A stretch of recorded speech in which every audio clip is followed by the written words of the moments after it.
Жыл соңына дейін Бәйтерек ұлттық холдингі 7 мыңнан астам пәтерді пайдалануға бермек. Бұл туралы ұйымның басқарма басшысы Қуандық Бишімбаев айтты. Ал халық қалаулылары Нұрлы жол бағдарламасы бойынша салынған баспаналардың мерзімі кешіктіріліп жатыр деп алаңдаулы. Инженерлік коммуникациялық жұмыстардың тежелуі, құрылыстың тым арзан материалдарымен жүргізілуі. Бұл факторлар қолжетімді баспана бойынша салынған пәтерлерді қолжетімсіз етіп тұр. Тұралап қалған құрылысты Бәйтерек өз қолына алды.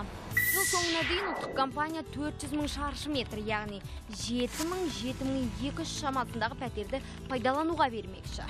Бұл келісімнің жалпы құны 63,3 миллиард теңгені құрап отыр. Жоспардағы 2500-ге жуық баспана жергілікті органдарға тапсырылып, тұрғындар құжаттарын реттеп жатқан көрінеді. Әзірге 100% қаржының 23% ғана игерілген. Бұл істің басы ғана, себебі құрылыс қарқыны енді қызып келеді, дейді Қуандық Бишімбаев.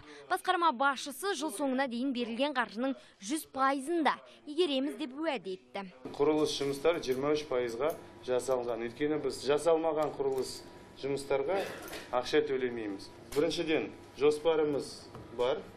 Толық ол ай сайын біз оны тексеріп, екіншіден, қанша ақша игерілді, қанша жұмыс жасалынды. 23% төленді ма? Сол пайызға құрылыс жұмыстар жасалынған. Қаржы жайын реттеген соң депутаттар мемлекеттік бағдарлама бойынша салынатын үйлердің абаттандыруына алаңдай бастады. Яки үйлердің алдында балалар ойнайтын алаң жоқ болса да аянышты халде. Осы себепті депутаттар абаттандыруды бақылайтын депутаттық топ құруды ұсынып отыр. Әлияшым, Айқын Дәлел, Қазақстан ұлттық арнасы.